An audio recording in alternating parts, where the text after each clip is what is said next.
Suddenly he had balls that grew out of his hair. His hair was just perfectly fine. Yeah. And then just one morning when he wakes up. Yeah, this dude has just like long brown hair until the age of 8, and then it's just great.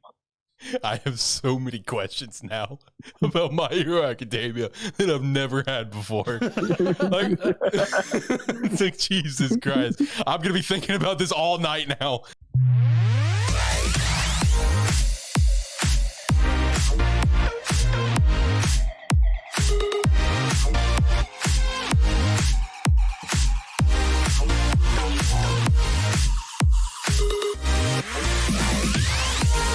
What's up, everyone? Welcome into AniMan Plus, episode 51. Hopefully you're having a phenomenal day. Whatever day you're listening or perhaps watching this podcast over our YouTube channel, youtube.com/Sparky3. Give us a like on the video, subscribe to the channel. Let's keep growing the channel. Be a friend. Tell a friend. I'm really pumped for this episode. I am, because this is the start of a new experiment for us about how we want to handle the normal show every single week. Episode 50 was a long one. It was fun. It was a long one. While I particularly enjoyed it, I understand why Josh and Zach, especially Zach, hates what we did, but it was still enjoyable. Shout out to DS for being on the show. Hopefully he can be here again in the future. Shout out to the boys. I got both of them here with me. I got Zach and studio with Josh on the phone. Boys, how we feeling today? I mean, it's going good. Nothing to complain about yet. Not yet. Give it time. Yeah, just give it about 20 minutes into the show, and maybe we got a couple things to complain about. Yeah. What about you, Josh, man? How you feeling today, bud? You know, I'm feeling really good. I worked all day today, and then you asked me to timestamp, so, you know, that's where I'm at right now. He's scrambling. He's trying to get it ready, trying to get it going. You would think at this point you would have some like notepad or something with just like a save template for timestamping. Yeah. No? Yeah? No? Okay, I guess not. No, that's exactly what I have. Okay. No, I said yeah. Okay, all right. Well, if you guys did not watch episode 50 of AniMan Plus, definitely go do that. That was 50 incredible fights across anime, manga, and webtoon that you most definitely should check out. Shout out to Diaz for probably having like the best one-liner in AniMan Plus history. Like, flat out. I'll go ahead and hammer that right now. It's literally the preview clip. At the very least, go click on the video just for that. If anything else, at least do that, because it was hands down the best one-liner in AniMan Plus history. Shout out to Diaz for that one. But if you did not check out episode 50, we did have a little bit of a conversation at the very beginning about what we're wanting to do with the show kind of going forward. So let me also break that down again here. So going forward, we're actually no longer going to be talking about news here on the regular show. Any sort of news stuff is going to be in a completely separate upload, just simply titled AniMan Plus News, AM Plus News, anything along those lines. That's where the manga sales are going to be as well. So if you've enjoyed the manga sales for like the newest stuff, like Blue Box, Red Hood's coming up, just things along the Red Hood's probably gonna bomb. I'm gonna go ahead and put that out there right now, though.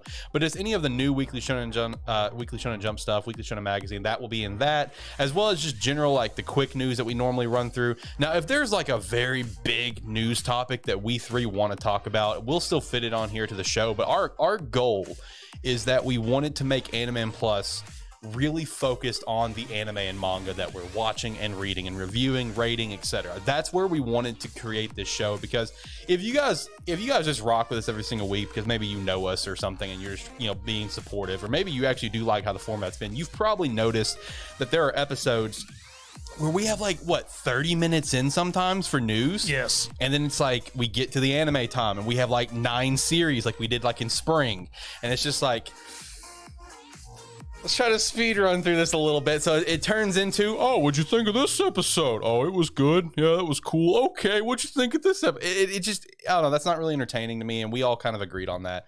And we wanted to give ourselves more time to talk about the animes that we're watching and really react to it, as well as just have more shoot the shit bullshit conversations. That's ultimately what we wanted to do. We feel like this is going to be a good direction for the show. We're really pumped for it. Episode 51 is a great place to start it.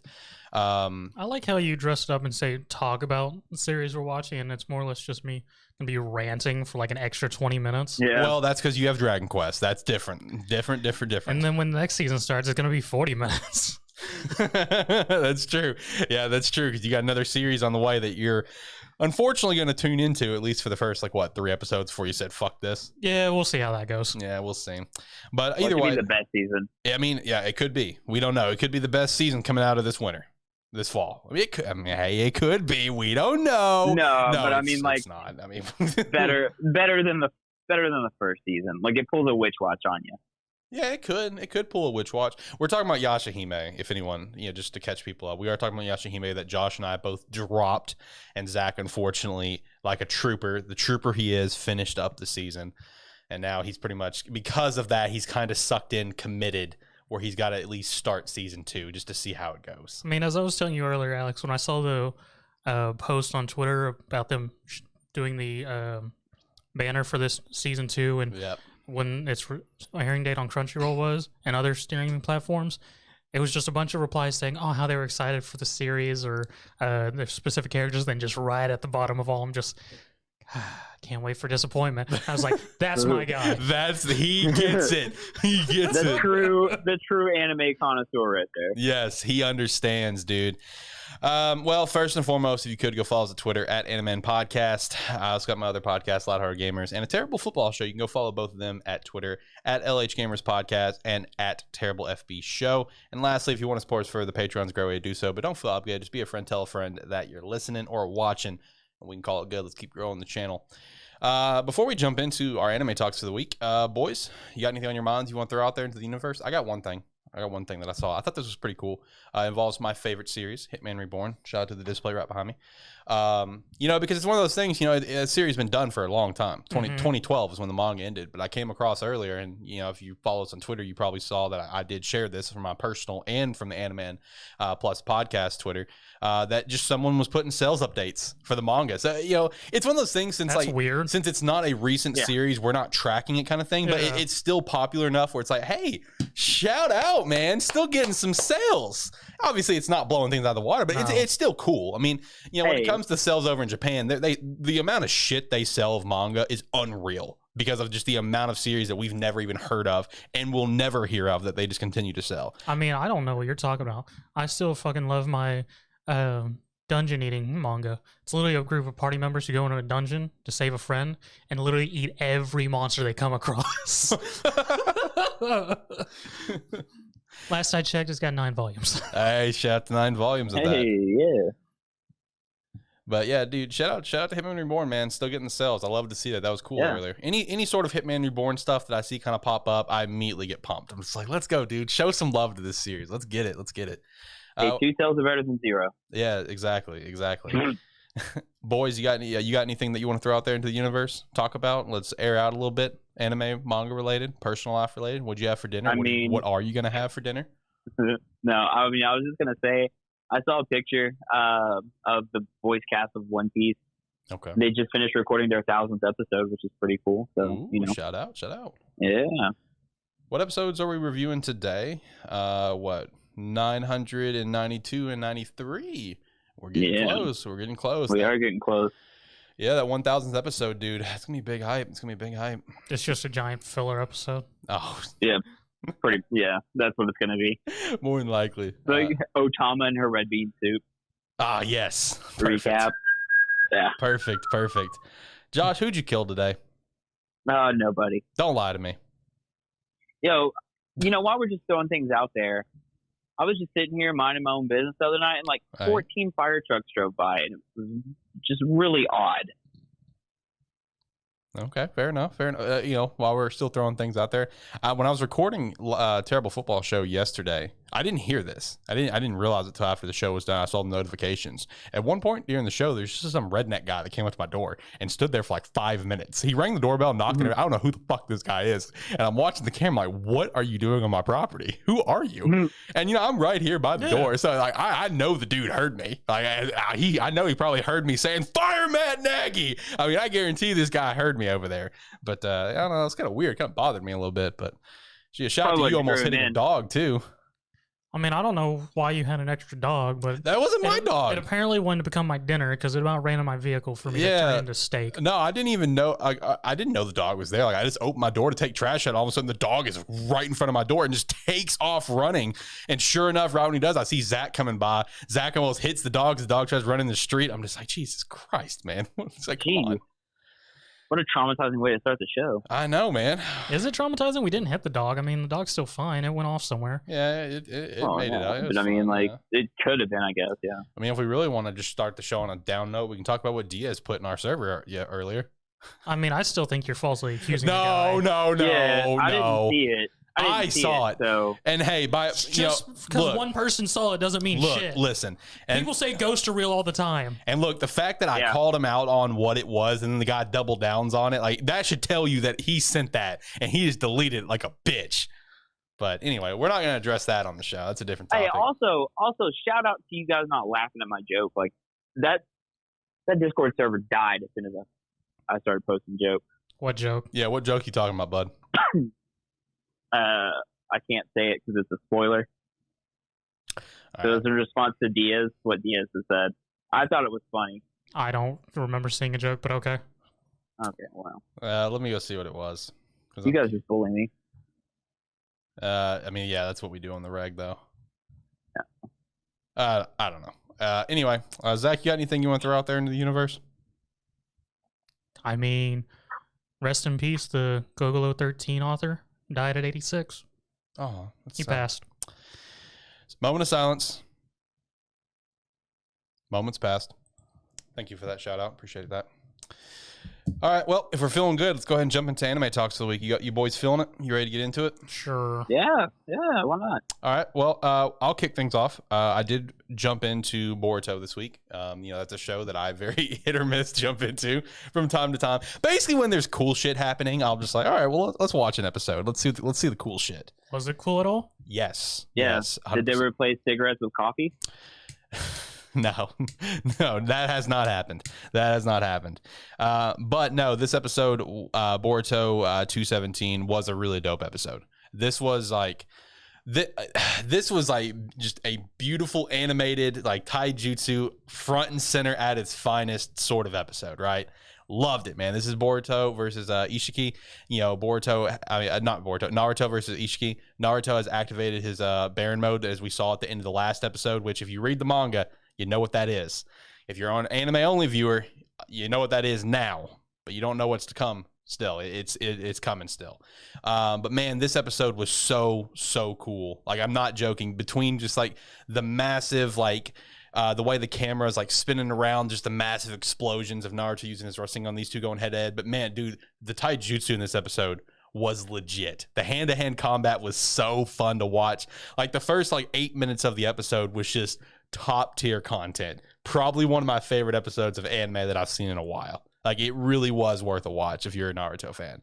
Like, this is like, like these peak Naruto fights that we love so much that we talked about, like an AniMan plus 50 and shit. This, like, Naruto and Ishiki, man, this is like a peak Naruto fight. It was absolutely incredible. As the episode kind of went on, Naruto's, the mode, it drains chakra so quick. So, pretty quickly after like that 8-minute mark of the episode, you see Naruto like, god damn, this is kind of taking a lot more chakra than I thought it would. Shit. Kind of gets, slapped around a little bit, as you would expect, whatever. And then Ishiki's just like an asshat and pulls Kawaki in out of nowhere, just like teleports him in because Kawaki currently has an arm. A fake arm that is running off Naruto's chakra. So he used that connection to bring Kawaki into the battlefield because Ichiki is trying to take Kawaki's body as a perfect host because his body is dying. Yes. Out of context, all I got is Naruto's an old man now. No, he's not an old man. Come on. Well, he's an old man because he's using a lot of chakra that he's not used to, where back in his prime during the Great Ninja War, he could use chakra out the ass like it was nothing. Basically. Literally pass it to everybody on the fucking battlefield. Basically. And now you're telling me there's some weird dude who's trying to steal another person's body? I'm assuming an underage teen? Bingo. There's a lot of pedos in anime, guys. Yes. Yeah. I mean, the concept is with the karma mark that like Boruto has and stuff. Like whenever you defeat whatever the clan is called, I can't remember. You get the karma mark, basically indicating that you killed one. And that karma mark is like almost like the way they explain it in the manga is that it's like a data file where like the one that you killed, like their data is essentially backed up into your body and slowly begins to take over your body and become a new host. So technically this race never actually dies.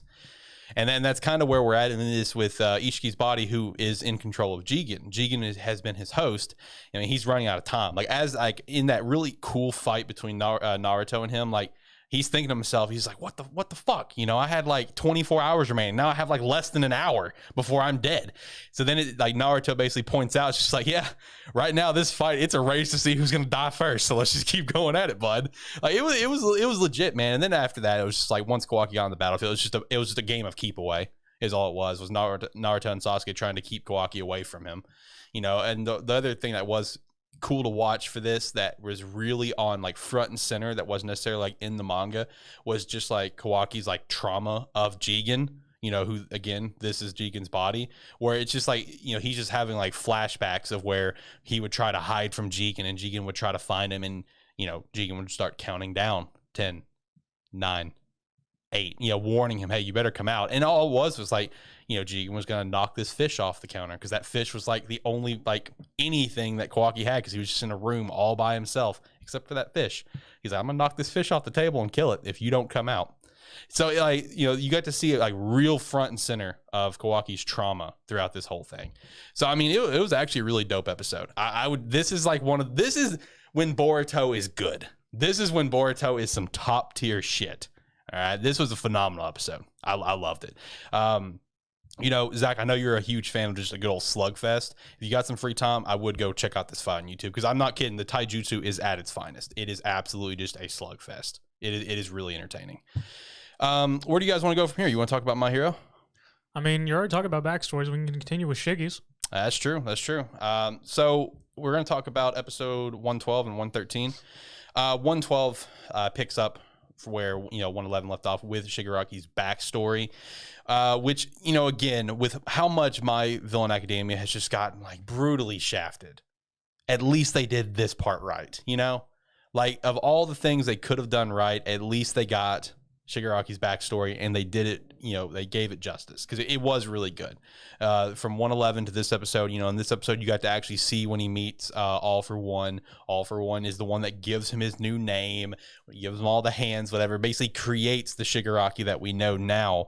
And he kind of remembers everything from there. And then you get to, you know, once he kind of remembers everything, you're back to the battlefield, and you get to pick up with the Redestro fight. And that was actually pretty sick. It was actually a very good fight. It was really with cool. The whole 100% Redestro, and then Shigaraki remembering everything and just sort of just going, nah, why am I here? Yeah. And he just really embraced the whole, fuck it, I guess I'll destroy it. Yeah. And we finally get the actual payoff from My Hero Academia, My Villain Academia, unlike what Josh kept saying that we got the payoff, which we didn't get the payoff, because no one fucking knew Shiggy was going to go full fucking Destro on destroying. So fuck you, Josh. Josh, you've been called out there, bud. You got anything to say? All right, I'll take an absence. Cricket. But I mean, all right. Oh, I'm still muted.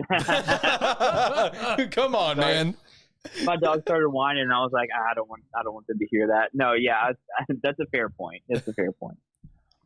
But yeah, I do like when you know, Redestro went 100% and Shiggy kind of like remembers everything, like you said. He's just like, you know, well, I'm here, oh, whatever. I do like that moment of just, fuck it, and just, you know, just using his quirk on the ground, destroying everything, to the point when Redestro is trying to escape. You know, obviously, as we see here, his legs get caught in it, and he ends up just having to like amputate himself so the rest of them don't decay away. Oh, even the best part was when he saw Shiggy was just chilling there. He goes to punch him. Shigaraki just sort of looks, swipes his hand. Yes. And destroys a part of him to keep from taking the full damage. Yes. No, dude, this episode was really sweet. And, you know, during this whole time, Gigantomachia is on his way there. You know, we've seen him wake up already, and he's on his way there. And once he finally gets there, and you get the glorious white-haired Shiggy just doing his laugh. Shout out to the laugh cover, the volume cover. Yeah. Shout out to that. It did make its appearance in this episode. That's an awesome scene there. A little quick moment. You know, once he gets there and sees Shigaraki just destroys everything, Gigantomachia's like, Master, I accept you. So, and then, you know, once it kind of comes to a close, you know, Redestro's like, hey, I give up. You won. All right, whatever. And I just love Shigaraki's mindset on not killing him. He's like, You got lots of money, right? Yeah, you got lots of money. Oh, I just because we do still also get that moment of where he's more or less become this. I'm gonna destroy everything because that's what I want to do. But he still remembers his compatriots in the League of Villains and just like get a sushi. Yeah, it's like give me some good shit. A real great moment there in 112 was when everyone ran to Reed Destro to help him after he's been falling everything in the, I forget his name, but the voice guy, he pumps everyone up and just Shigaraki looks and just everyone immediately like, fuck that. Yep. No, thank you. Not fucking with that shit, dude. And then the episode does come to a close with Shigaraki becoming the new leader of the Paranormal Liberation Front, which and then it finally sets up the payoff that we got teased earlier that Josh had already mentioned once upon a time on AniMan Plus of where Shigaraki wants more power. And that's ultimately where this episode comes to a close. I don't think there's anything else in that episode, right? That was pretty much the gist. Yeah, no, it just ended with them showing off the new leaders and everything, and Shigaraki more or less just saying, it honestly doesn't matter what we do. We're just going to do what we want. Yeah, it's like, who gives a shit? Who can stop us? You know, we're going to just have fun, do what we want. And then 113 was the season finale for season 5. I mean, it wasn't like an over-the-top episode, of course. I mean, it's just wrap up, you know, just a simple wrap up. You get to see how the 1A students have like improved in their teachings, whatever, internships. I'm drawing a blank on the name. Work study. Thank you. You get to see like just improvements, all that. Deku can actually use Black Whip, you know, a little bit more than he could before. Now we did get to see the scene where All Might is talking to Deku and Bakugo about the previous users, which again, the fucking train that Josh and I are riding on was once again teased in this, because I love how like in this panel for the manga, when this happens, like where I couldn't find any information on the second and third users, like it's focusing on them, and it's the same thing. He says that, and it's focusing on Deku and Bakugo. I'm like, this fucking train is. Well, we already know where that train's gone, so not yet. No, we don't. For the most part, that train is not at the station. How is that not at the station? It hasn't been revealed. Fuck you. It has not been revealed. It was very obvious that those two people were not what that theory is. Okay, actually, the second one, not the third one. Third one might still be up there, but yeah. Third one being what? Third one is still up to debate. Second one, not so much. Okay, well, the train Alex and I on is still very much on its way to the station. Yeah, we're still not going. resolved anything since like 2 months ago. Bingo. We're getting there.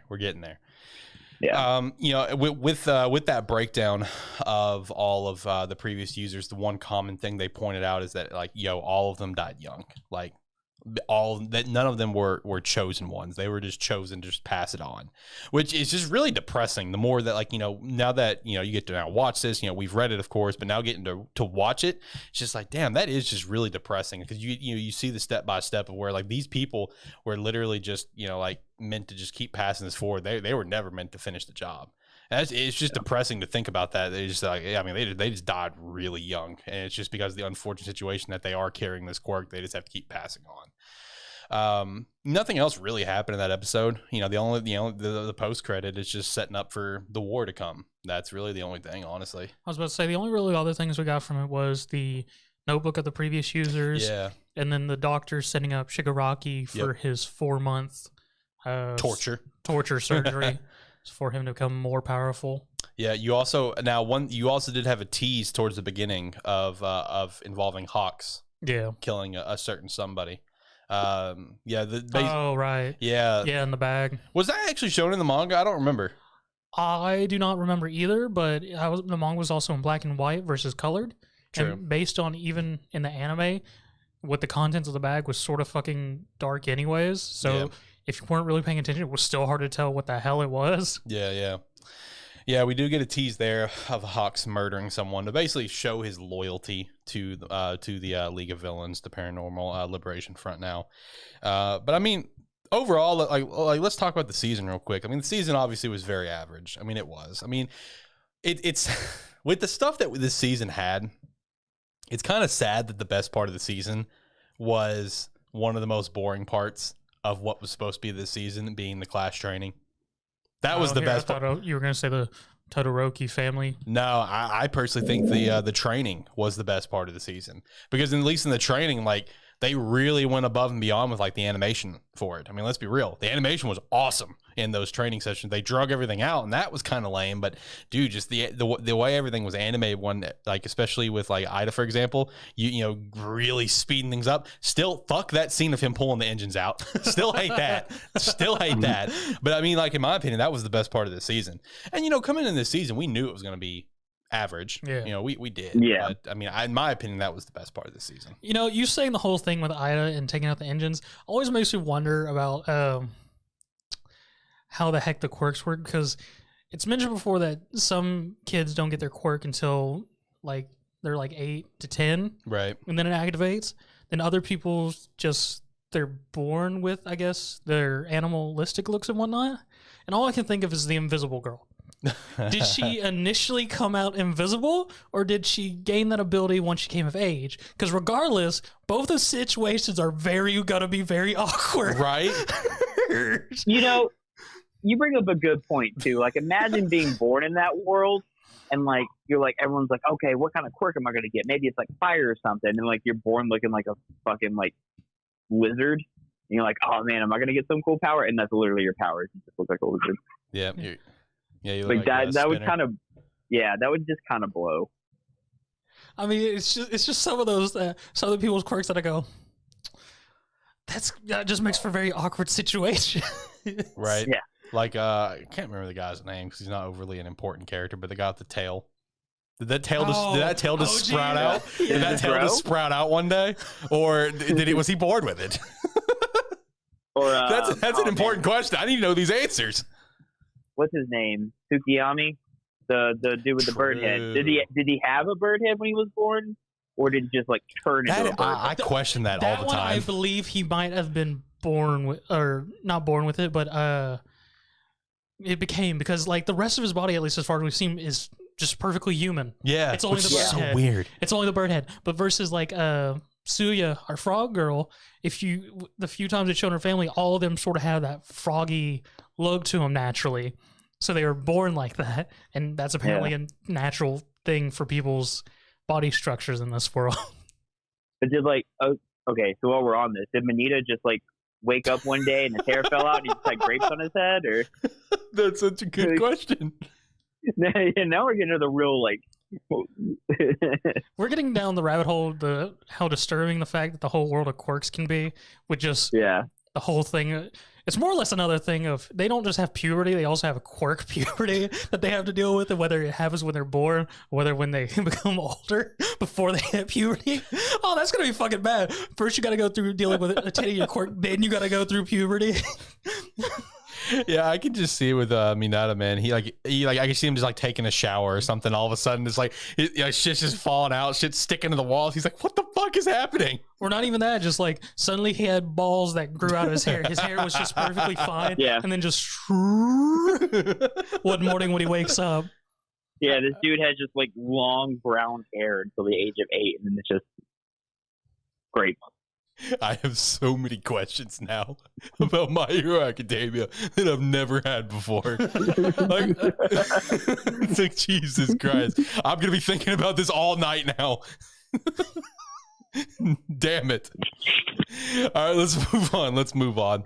All right, Tokyo Revengers, episode 24, the season finale for such a great show. Hey, shout out to us for just randomly stumbling upon Tokyo Revengers coming out and just being like, hey, that might be good. Let's check that out. And then Zach watches the first episode and reads 10 volumes. Shout out to Tokyo Revengers, man. A hell of a run for your first season, because those sales have been unreal. Absolutely unreal for the sales. Yeah, I mean, shout out to Tokyo Revengers. Hell of a run for your first season. But with this season finale, man, me and you were constantly going like back and forth. Where was this season going to end? And I such a cliffhanger of an ending. I love it. It was done perfectly. I love it. The actual ending, which makes perfect sense, which I slightly forgot that was a whole thing that happened, just because in the manga, it wasn't done nearly as well as that. Right. Because they definitely added stuff to get that ending where it ended, and just how perfect it was. It was very good, and a nice little note for there. The only downside is when they announced season 2, it's like, oh, people was like, oh, well, I guess that didn't help it happen, or right? Like, people that only watch anime was like, oh, well, okay, and he got out of it somehow, or what happened? But I mean, this episode was an enjoyable watch. Okay, it was. It started off with Takemichi accepting his first division captain spot that we saw like the end of the last episode. And to be honest, that was pretty much the end of it in terms of the past stuff. Yes. Like, I mean, I think it was pretty much he accepts the position. And that's kind of it. Then he goes to Naoto to shake hands, right? That was nothing else really happened. Yeah, pretty much he accepted his first division spot. It looked like he did something or another with I can't remember female lead's name now. All of a sudden, Hinata. He did something with her. Then it looked like a couple days progressed, and then he went to Naoto and just like, "Hey, Naoto, what's up, bud?"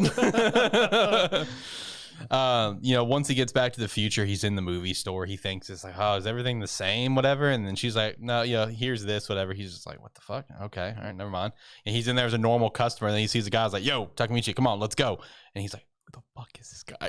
I don't know who this is. Yeah, no, it was very good because I love it when he comes back. He gets in the vehicle, and the guy's just like, Takemichi, what you on about? We're going to your place. My place? We're going the wrong direction. Hey, Takemichi told you to drive him. Yeah, he doing what the boss told me to. He's like, the boss? I'm the boss? What? If he gets to his place, there's like a shit ton of people in there. He sees Chifuya, whatever, and Chifuya's just like, man, what the hell are you talking about? You're one of Toman's top execs, and Takemichi's just like, I'm successful? Yeah, no, it's just a great moment because he gets out of the vehicle. There's a whole line of guys who greet him, was like, what? Then when he steps aside and everything, it's all nice and fancy. Just like, is this what winning feels like? Is this what winning feels like? Yeah, true. Chifuya then talks to him, like, hey, we're going to like an upper echelon meeting, whatever. So he goes in there and he sees some familiar faces. Like he sees Smiley. Is it Smiley that's in there? Yeah, no, he sees all this captains. He sees Smiley, Pachin, Mitsuya's not there. Yeah, he's mentioned, but he's not there. Mitsuya's not there. Dragon's not there. The 5th division commander's there, whose name always eludes me. Yeah, he's not an overly important character. I can't remember his name either. Yeah, he sort of gets shafted a bit. Yeah, he does. Yeah, Smiley's there, Pachin's there. Then the other group of execs who were apparently previous Black Dragon members, which this is the first time they get introduced, and Takemichi's just like, Black Dragon? Who's that? Right. And we actually get introduced to all the execs from the Black Dragons, previous execs of the Black Dragons, who all become fairly important characters in this next arc we'll go into for season 2. Yeah, it was a good tease introduction. Yeah, I definitely think that, just because like when it comes to these characters, I think the only way that we've seen these characters before is like brief glimpses in Bloody Halloween. I think that was it. They were there at Bloody Halloween. I'm pretty damn sure, but they were watching. And now keep in mind, one of us, I want to say, is Mitsuya's vice captain, right? Yes. Okay, so we've already seen him, but he hasn't had a line in the show, but we've seen him. Yeah, I'm not sure about the others. I know one of the characters definitely wasn't seen at all up to this point. Is it Coco? Coco, yes, and then Coco's counterpart. I forget their name too, but it's Coco and the other dude because they're sort of a group together because it's a whole thing. Ainu? Yes. Ainu. Yeah, Coco and Ainu. I don't think they've been seen. They may have been at Bloody Halloween, but I thought they were. I don't remember seeing them. I don't think they were at Bloody Halloween. Okay. I didn't know if they were one of the people watching or not. Yeah, I was pretty sure this was the first introduction for pretty much all of them other than not Chifuya, but Mitsuya's vice commander, but even at this point, Shiba. Yeah, but even at this point, he hasn't really. I mean, he's been in the backgrounds and stuff, but we've had no idea. As far as for anime viewers, unless they're listening to this, he's just another guy in the background. Yeah, he's just there, and he just happens to stand out from the rest of Tommy because he has blue fucking hair. Other than that, you just see some blue-haired, tall, lanky bitch walking around the background, but you don't know who he is. That's essentially been him up to this point. Same thing with Angry. Bingo. Yeah. So shout out for the anime, so you can actually tell Angry and Smiley apart in the crowd. But yeah, this was a really good tease introduction for them because you're right. This next season, they all play very important roles. Obviously, no, I take that back. Well, for season 2, how far it's probably going to go, they will. But right at the start of season 2 should just be Silent Night, right? It did, but several of them still get shafted until the arc afterwards, which is the Harbor arc. Fair. Well, Shiba will be front and center, yes, at the very least. You know, he'll be front and center for the next arc, and the other two, they'll be somewhat involved lightly. You know, you're right. But then for the rest of this meeting, Kisaki does come in and asks to talk to Takemichi and Shifuya in private, and then puts on his best actor face and be like, "Oh man, I know you guys actually hate me. I'm so sorry for everything that happened. Will you share a drink with me, please?" He actually admits that he planned to kill Baji. Yep. Yeah, he admits that, apologizes about it, says, "Oh, man, I didn't want that to happen. Will you guys be my friends now?" They're like, "All right, we'll have a drink together." And once they start drinking, he's just like, "Yeah, that was a lie. I meant for that son of a bitch to die. He was just in my way." And then they black out. Yeah. They black out. Takemichi comes to, and they're both tied to a chair. Yeah, they're both just tied to a chair, and Kisaki's just asking them, because it is mentioned when they first get the meeting that a bunch of the places got raided. Yeah. There had to be a rat, and more or less all that happens. Kisaki takes Shifuya and Takemichi away, drugs them, and then has them tied up and starts interrogating, like, which one of you is the rat? And pulls out a gun, shoots Takemichi in the leg. Shifuya admits that he's the rat, and Kisaki's just going, "Any last words?" Shifuya goes on a whole nice little spill about Takemichi saving everyone and whatnot, and then just right in the head. Cold-blooded gunshot to the head. And, it's also important to note that when Shifuya is talking about, he does, mention that, like, Mikey's missing, Draken was executed. Yeah. It's just like, shit, this future got fucked. It's like, what happened? But then, yeah, you're right. In his, once he gives his final words, Kisaki just fucking cold-blooded shoots him. Takemichi's just having a full-blown breakdown. And then you have a nice tease, a very nice tease that was so great when I read it for the first time, and it just hit just as hard when I got to watch it. Of whenever Kisaki goes to shoot Takemichi, says, "Goodbye, my hero," and you can see him crying out of one eye. And then I'm not kidding. I love the way this first season ended. Just black screen, gunshot. That's it.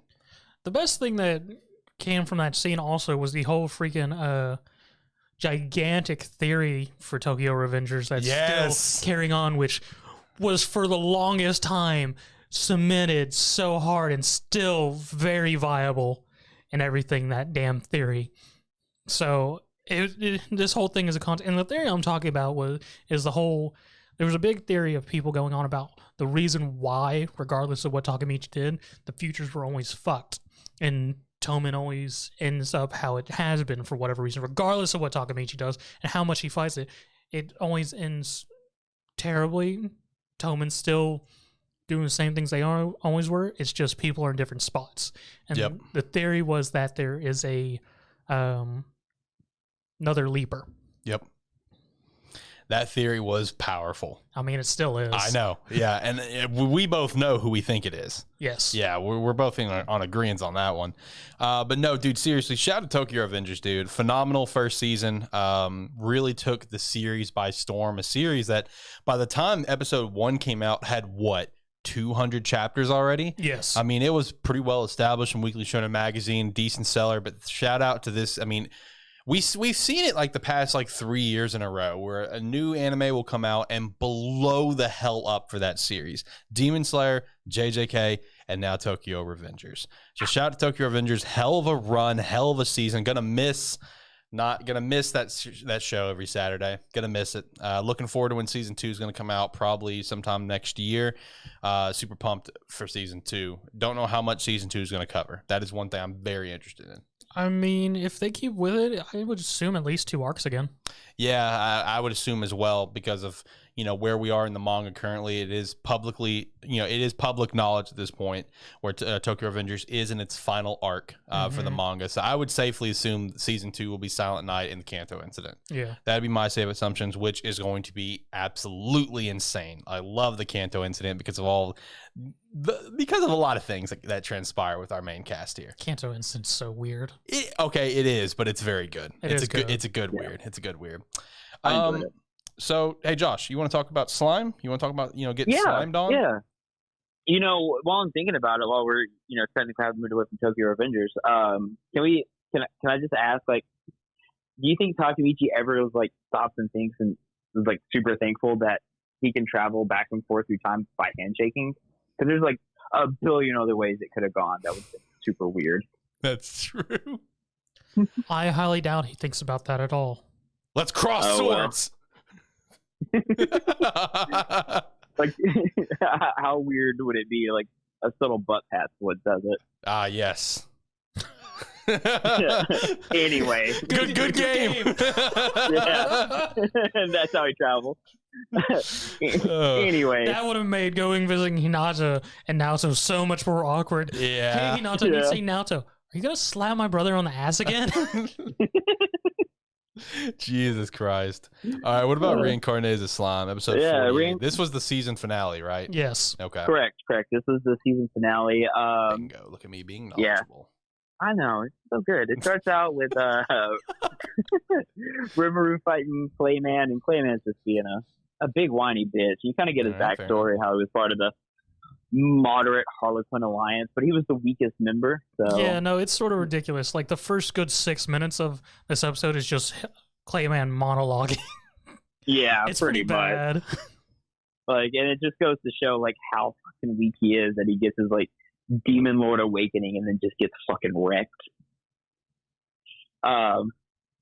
Then after that, you know, we get a little bit of the interaction with the Demon Lords and stuff, and I'm gonna try to say their names. Carrion and Frey were announced their status as Demon Lords, and you know, decide to follow on how you pronounce it. 8 out of 10. Good job. Oh, Carrion and Frey. I'm trying to remember all the names. I remember about half of them, but ended up deciding to follow Milliam because of how strong she is, and how good of a friend she is, and also how she destroyed Carrion's entire fucking country. Okay, yeah. No, they sugarcoat it saying these reasons, and really in truth, Carrion just wants Milliam to take responsibility for destroying his shit when she wasn't apparently brainwashed. And Frey, she just doesn't feel, after seeing Clayman get completely shredded, she feels she's not strong enough to be a Demon Lord. She's like, yeah, I'm gonna step down and I'm gonna help Milliam out, because Milliam's still acts like a little kid and doesn't take care of her people or land. Yeah. And it's great because Milliam is distraught with this. She wants nothing to do with the responsibility. She wants to just go around, eat, beat people up. And now these two are sort of forcing their problems on her, and she's so not wanting. She literally drops on the ground, starts rolling around. Can I tell a story? What? I've told this story on a podcast before. I don't remember which one, but every single time someone says something along those lines, I just remember one single story that is one of my favorite stories in the existence of any of our friends. A good friend of ours, Mr. Brady, when he was a child, you know, him and his mother went to Walmart, and Brady wanted Harry Potter and the Chamber of Secrets on VHS so badly, and his mom would not purchase it. So what is the natural thing that like 10-year-old Brady does? He gets down in the floor and rolls on the ground crying until she buys him the movie. Shout out to you, Brady. You're a legend, my friend. I love you to death. All right, sorry. Anyway, back to Reincarnated as Slime. Yeah, no. So after that, the 10 Demon Lords are now the 8 Demon Lords. So obviously they need a new name, which Rimuru finds out the last time they had to pick a name took what, like 10 meetings to figure out a name, and it was just like the 10. Like, no, seriously. As soon as they go, well, I guess we can no longer be the 10 Great Demon Lords because there's only 8 of us. Literally, Rimuru's just sort of like, okay. Everyone else is just like, oh god, not again. Why? This is the worst incident last time. It almost came to blows. 10 meetings to come up with a new name. Yes. Yeah, no, and it was only the 10 Great Demon Lords. That's almost as bad as us trying to come up with a new name for a podcast. Yeah, this is like a super thing that none of them could do. Like, they literally going about, the only reason they went with that name is because that's what people started calling them. They just went, fuck it, that's good. Yeah, that sounds like our movie podcast. Shout out to talking about movies and stuff. It's coming out soon. Yeah, and so they just end up putting Rimuru on the spot because everyone's like, oh, he's super good with naming. He can name anything. And he's like, well, okay, well, you guys had 10 meetings for the last one, so I don't know how good I'm going to do. And literally sits there for a minute and like looking at the sky, and it's like stars and stuff, and like makes a constellation with like 8, and it's like, all right, I know what I'm going to call it. We're going to be the Octagram. I forgot the entire name. The entire name is like, it's super ridiculously long.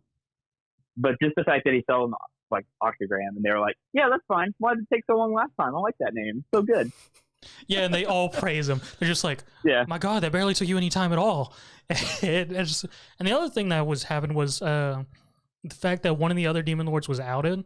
The vampire demon lord, Valentine. Oh, yeah. She was trying to pretend to be a maid and having one of her vampires pose as her. And then I forgot about that. Veldora is just like, hey, what you doing? Yeah, it's been a while. It's been a while. He said he mispronounces her name, and he's just like, wait, is that not her name? What's her name? Like, and she just gets all, and then Milim yells out, hey, don't do that. She's trying to pretend that she's not actually a demon lord. To everyone. Yeah, and so that is actually important because once she gets outed as a demon lord, she ends up sending her attendant back to her land to take care of what is it, like, what do they call it, like a bug that's infiltrated? Gross. Which we'll come back to later, and later is now. Literally one of the clowns is snuck back in. Yeah, was Laplace. spotted, and he was trying to run away. Dude shows back up as Laplace is running away and begins to mock Laplace about Clayman's death, and sort of pisses Laplace off to the point where he one-shots the fucker. Yeah, pretty much. Just goes berserk on him. And then, starts lamenting Clayman's death and talking about how weak he was and how upset everyone's going to be and how the only reason he's laughing is because everyone's going to be so sad. Like, fuck off. I don't care about these dudes. While he's made it rain blood of all the vampires he's been killing. And then, what? But, I mean, overall, that was the main stuff in the episode, unless you got something else, Josh. No, because it pretty much just ends with Rimuru going back to his town, and everyone's just there waiting for him, and he doesn't even mention the mysterious skeleton standing there, which I feel is like really something that he shouldn't have glossed over, because he just gets there and then jumps off his wolf and turns into a slime, but all these people are there, and there's skeletons and shit, and that would have been the first question I would ask. Well, to be fair, that was added for the anime. What actually transpired is he doesn't immediately go back to the village, and his meeting with Adlar is actually a bit more ridiculous, because as I mentioned, it's the start of the cult of Rimuru. So, yeah. Well, that gets me hyped up for season 3. Overall, it was a good episode. Well, we may not get it in season 3 because there's going to be a movie next year, because that was announced. There is. Shout out to the movie. There is going to be a movie next year. I kind of hope, though, that the movie is just extra content and not canon stuff, just because I don't know if Slime's going to get the same treatment as My Hero and stuff, and I can watch it without having to sail the 7 seas, right? Or get the same treatment as Demon Slayer or Dragon Ball, where you have some arc that's going to be in the movie, and then in season 3 it's going to lead off season 3. I mean, yeah, basically, the best way to do stuff now. Oh, hey, you guys watch that movie? Guess what? You get to watch it again. This is anime now. Hey, did you like that movie? You want to see it again, but in episode format? Wait weekly for it? Bro, we got you covered. We got you. But hey, in some cases, the anime version is better. And it's just a really enjoyable experience in some cases. Because a great example is the Boruto movie. That movie was anime into the arc, and the movie fight is phenomenal. But with Naruto and Sasuke versus Momoshiki, but the anime fight is even better. So in some cases, it's okay, you get a benefit out of it. But I know in Dragon Ball Super's case, there was no benefit. I personally can't remember the Battle of the Gods, the Resurrection of F arcs. I watched them, but I don't remember them, if that tells you anything. That's pretty rough. I'll be honest with you, I skipped them because I've already seen the movies. I can just tell you I very much enjoyed the movies a lot more. Yeah. That's all I can tell you for Dragon Ball. So we'll see how Demon Slayer. We're still Demon Slayer. I imagine it's going to be awesome, though, personally. Well, I mean, they did announce that it's going to have, extra scenes in the anime. To kind of fill out. So it's not you're directly watching the movie. So I guess that's good. Speaking of good, Zach, how was Tsukimichi? Because I didn't watch it. Yeah, how was Tsukimichi? Did the finale live up to everything that you hoped for? I mean, the finale was what I was expecting. I mean, the first half of it was the fight between him, the top adventurer in the world whose name I can never remember, and Mitsurugi, who's a mage boy that fights alongside her. And it's just a great moment because it's a whole thing of them. They come and attack him. He has no idea why they're attacking him. They're just like, well, we decided to join up with the demons, and you were sitting here by the goddess. And he just goes, goddess? Oh, it was that bitch who sent me here. And he's just like, the Avenger can't understand him because she doesn't speak any demi-human languages. Mitsurugi can. And they start having talking, just him going, I'm just a merchant. I don't want to fight you guys. And they're joking, just like, well, if you're just a merchant, we're just normal adventurers. And goes on a whole thing, and finally they're just like, all right, enough of this. We're just going to kill you.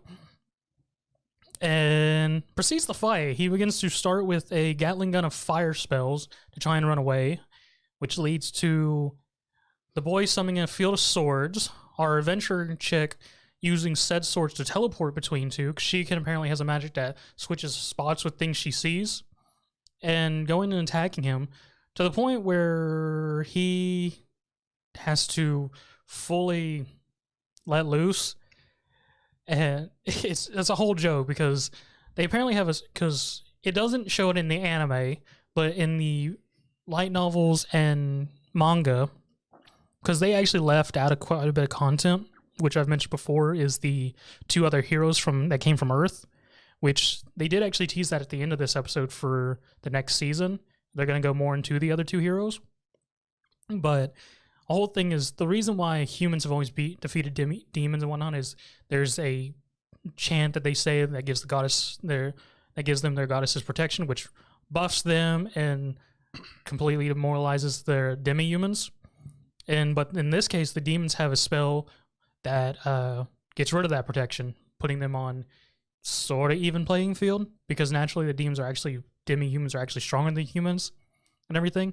And I've mentioned this because the adventure girl's just like, okay, well, you got the goddess's protection. She puts on a little ring, chants the spell, and she's like, all right, the goddess's protection's gone. And then they go to attack him, and he does some giant magic, and it's just like, why is he stronger? What is going on? Are you cursed by the goddess? And pretty much it just ends up going to a big old magic fight of them just trading blows and everything, to the point that he's so much more powerful than that the adventure girl teleports behind him, grabs him into her chest, and begins teleporting up into the sky to then drop his ass from little space and disappear. And the only thing he can think of is, fuck it. If this is how you want to do it, let's do this. He takes off all his rings with all his magic power in it, shoots one last arrow, and shoots the arrow with the rings, and as he's falling, opens up a gate and goes back to his village, and has no idea the devastation he's caused. This one arrow turns the battlefield into a giant crater. We're talking Great Lake-sized crater. Oh. So he makes an entire lake, completely stops the battle that's going on between the demons and humans off a ways, and almost kills the lady Knight. All her protections are destroyed. She's literally naked at the end of it, and then the Mitsurugi kid is missing body parts. Oh no. And just ends there. Then the second half is him more or less just dealing with village stuff.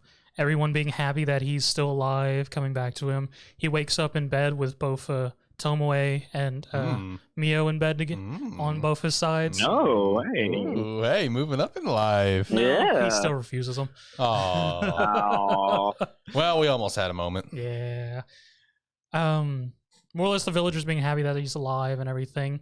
Introducing new small Tomoe, which he's now named Komoe.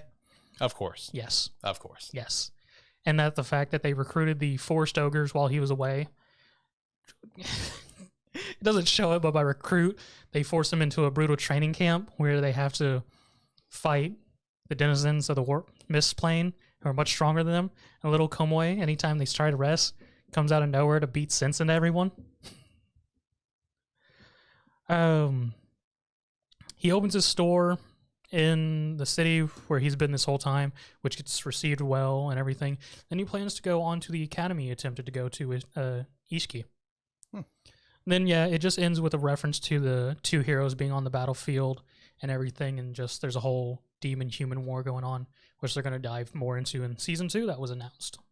Are you pumped up for Season 2? Yes and no.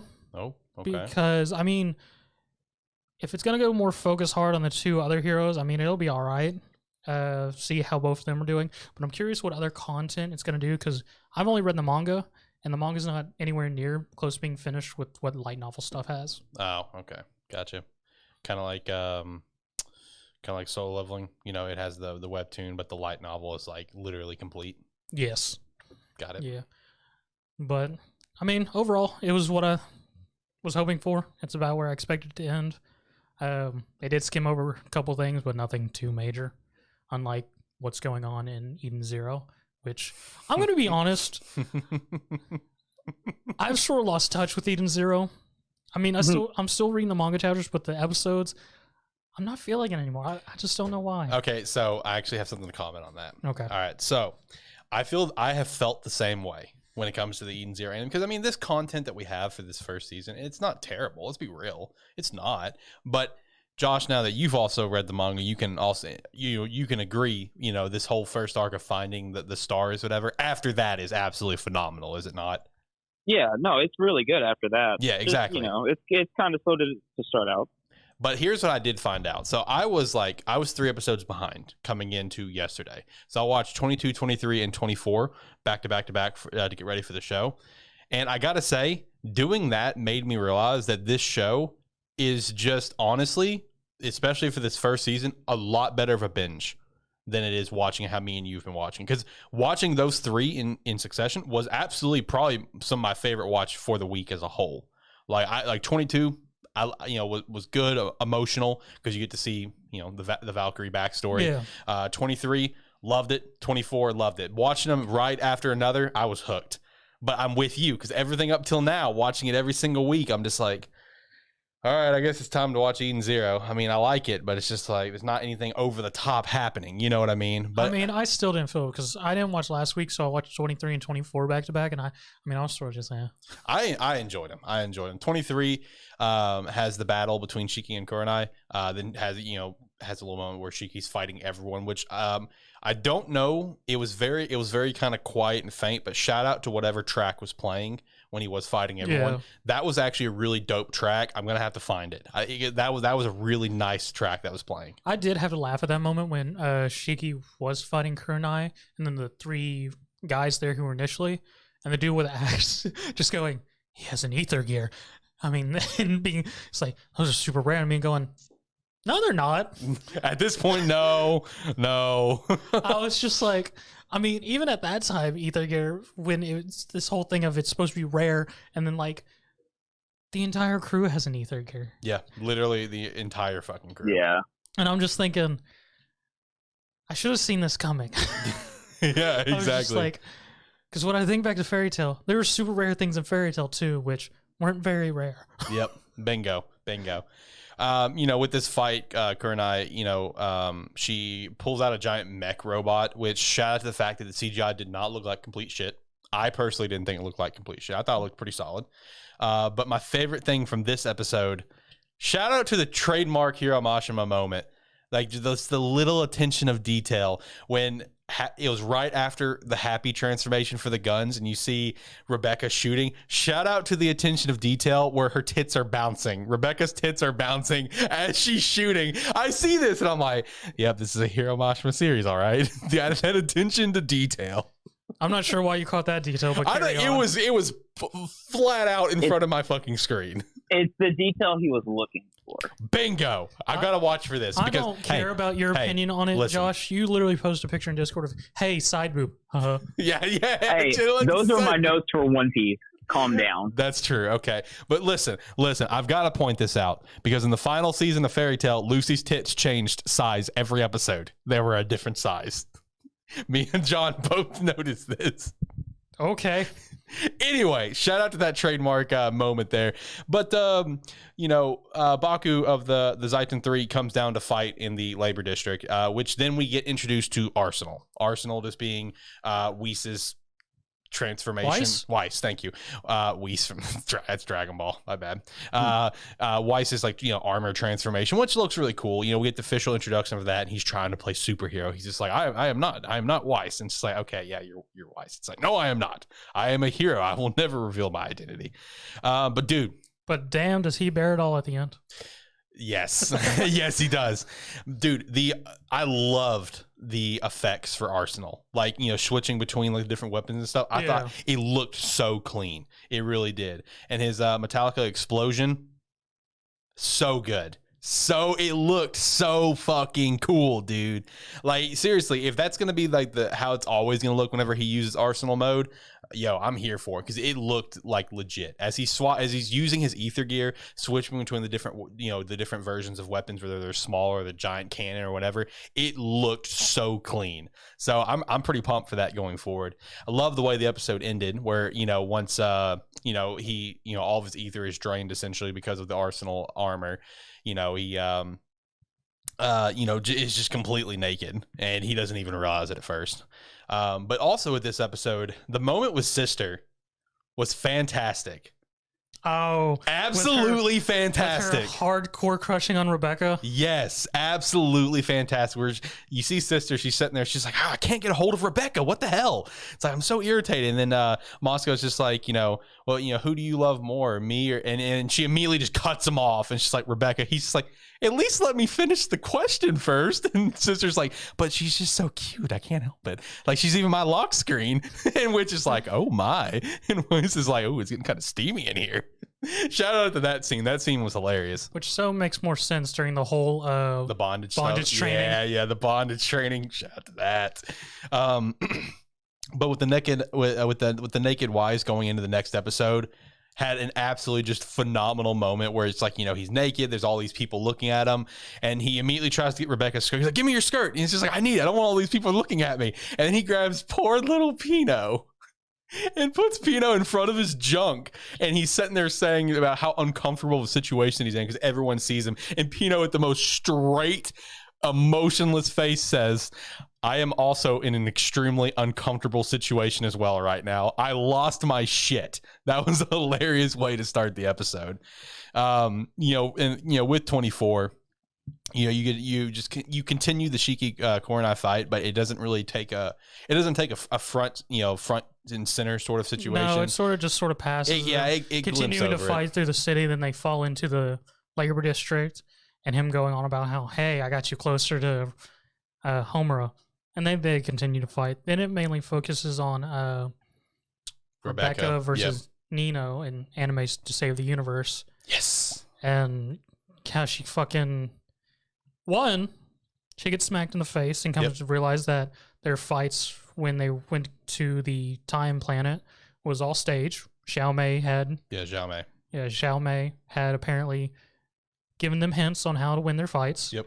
She came to realize. And through this realization, she somehow activates her ether gear. Yep. Remember how ether gear is supposed to be rare? Yep. Remember that? Pepperidge Farm remembers. But yeah, she activates her ether gear, and then she's got to go fast. That's all I saw at that moment. Well, not even got to go fast. She activates her ether gear, which she's called Leaper. Yep. And somehow reverses time to right before she got knocked the fuck out. Proceeds to counter his punch by jumping backwards, and then spout on about an anime episode to the guy about how a brainwashed hero is kicked in the face and bring him back to his senses, and uses the name of the move from the manga, not the anime, the manga. And the guy's just like, that's the name for the manga. I like the manga better. So did I. Yeah. And the battle of the weebs come to a close. After that, we just have some stuff with Homura. With the whip dude, the super rapey guy. Yeah, that guy's weird. He's super rapey. Yeah, he sends off some weird vibes, dude. But with that moment of him just coming in being a dick, fucking with Valkyrie, whatever. You get to see a pretty sweet moment of where Homer just like loses her shit, and her ether gear just like completely just powers up and she uses Odin Strike, which is, you know, Valkyrie's like signature move, which was super cool to see. That was a very awesome animated shot. And then that's pretty much where the episode kind of comes to a close. That dude gets stabbed to the chest. Shout out to that. Fuck that scumbag. But I mean, it was clean. Next episode that's coming out this weekend, 25, is the season finale, which is, of course, we've already got some setup in last episode of Draken. Draken was kind of set up in 23, so 25 is just going to further help set that up, where what's going to come in season 2 with Draken Joe. Yeah, Draken stole Kurnine's satellite, says it's for loan. He's found the Eden's ship. Yep. And that they're going to board it and take it over. And then Xiaomei also has a moment where she comes in and it's just like, Rebecca's activated her ether gear, but she's only activated a small portion of it. Bingo. A lot more to come. All right. I've been waiting for this moment. Have you? Yep. What moment is that? Buckle up, everyone. Saddle up. It's time. To my understanding, we have quite the shit show to go over. So, Zach, let me hear it. What sort of... Hit the button. God, which one was it? Don't get it wrong. Don't get it wrong. Don't get it wrong. What the is this chapter? Nope. Damn it! No. What did I just watch? There So you close. go. I was so close. I had a 50-50 shot and I fucked it up. Damn it. So, Dragon Quest 4950. yeah, Dragon Quest was a shit show. So 49 episode was the team battle begins, which proceeds with all of Dai's people facing off against all of the Royal Knights of Hadlar. And instead of actually having a fucking team battle, they naturally pair off and go have a bunch of fucking solo battles within the same fucking area. And I'm just like, this isn't a goddamn team battle. This is a bunch of assholes going and fighting in different sections and going, hey, I'm not going to interrupt you, so I'm going to go beat this bitch somewhere else. Proceeds to fight and have everyone fighting, and everyone realizes they're in matchups against the Royal Knights that they can't win. Dai has an existential crisis of why he can't perform with his sword, even though it's been stately expressed across multiple episodes that the sword will only come out if you need it. If it's not coming out, you don't fucking need it. It's pretty straightforward, people. But he continues to have an existential crisis of, I can't get my sword. I can't beat him without my sword. But the sword won't come out. How do I get the sword to come out? And this whole thing. Yeah, Mayum's just matching a dude with speed. Yeah, Nothing really goes on with her. Hunkel fights... I don't even remember which one Hunkel fights, but... Oh, he fights the queen. And those two more or less just have a standoff of respect. Pop... Love that. Crocodile fights Rook, which is their muscly guy, and proceeds to get baned by Rook. There's literally a moment where Rook has Crocodile over him and spinning his back. Poor guy. And just getting completely Batman's. Pop is trying to assess the situation and fight Finrin, which is the bishop piece. And Pop got a new staff, and Finrin immediately cuts that shit and throws it away, and that staff is no longer useful. Pop cannot get staffs without breaking them. Pawn, who dies fighting, almost kills him because of his existential crisis, which to get over, for all the tropes that is, requires Hunkel 2, spiky-haired Nova, to suddenly decide, I can't be on the ground. I have to fight through this, and throw knives at Pawn, which stops Pawn from killing Dai. Dai going, oh, that's what I needed to do. I need to push past myself. Obviously, if I can't draw my sword, I can obviously beat him with my skills. I just had to push past myself. And me just going, God damn it. What was the whole point of this? There was no point. There wasn't any point. There really wasn't. It was just had to be a trope. Hunkel... Actually, no, Hunkel didn't do anything. Pop came in and helped Dai, and they teamed together. Hunkel cut off the knight who Man was fighting arm off because it had the shield that blocked all magic spells. And naturally, because his arm got cut off and the pawn dude got fucking owned after Dai realized he didn't need a sword, that the rest of the Royal Knights had to naturally group up. Because, I don't know, we're going to just group up. Which then lets Pop use his super magic, super awesome arrow spell to shoot them all. Super awesome, okay. That now that they're grouped up, and more or less it shows them being wiped off. And me going, what was the point in this fight? It wasn't even a team battle. There was no point. Which goes into episode 50. Uh-oh. 50 shows off them having been obliterated. And luckily, thank God, because I was just like, if they got offed by that one spell, there was no point to these characters. Fair.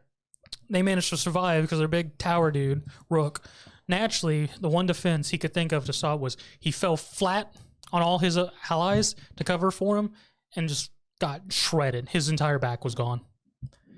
Instead of continuing the fight, an image of Hadlar shows up and it's just like, yo, what are y'all doing? Y'all are supposed to be protecting the lands of death. Get your asses there. We're done. They can come and fight us there. We good? We good. All right, peace. Later. He pieces out all his pieces. Royal Knights disappear, and they're just like, well, we need to help all the people now. Go get people. They proceed to go get people and heal all the people that have been harmed and everything at the harbor. Meanwhile, Chew, our dumb rat, who now has an item from Crocodile, which if he blows this flute, it calls a monster, and if he beats said monster, they will then follow him undividedly without question. Sounds handy. Yeah, he has recruited Gomoi, not just because Gomoi wanted to tag along. Okay, fair. A weird dragon creature, which I don't remember its name, and then a sea slime to discover the entrance of the base of Hadlar's palace, which results in Hadlar sending one of his knights that are back to go fight Chew, and more or less just go beat Chew up. Poor Chew. No, not poor Chew. Oh, okay. Poor Chew's worse than Pop. Fuck Chew. Chew's a fucking dumb piece of shit. Yeah, fuck Chew. Fuck you, Chew. Good die. But naturally, because this is his episode, he has to have a moment where he sacrifices himself by throwing himself on the guy that's made of entirely blades to save the sea slime that was fighting it, and more or less just get pummeled until oblivion to show that he's a good leader, and then his compatriots follow his leadership to say, all for one for all. If he's going to fight for us, we're going to fight for him. Friendship bullshit. And just results in the bishop dude literally just beating all of them up. That's it. That sounds stupid. Yeah. And then it ends with him about to kill him, and Pop, Crocodile, and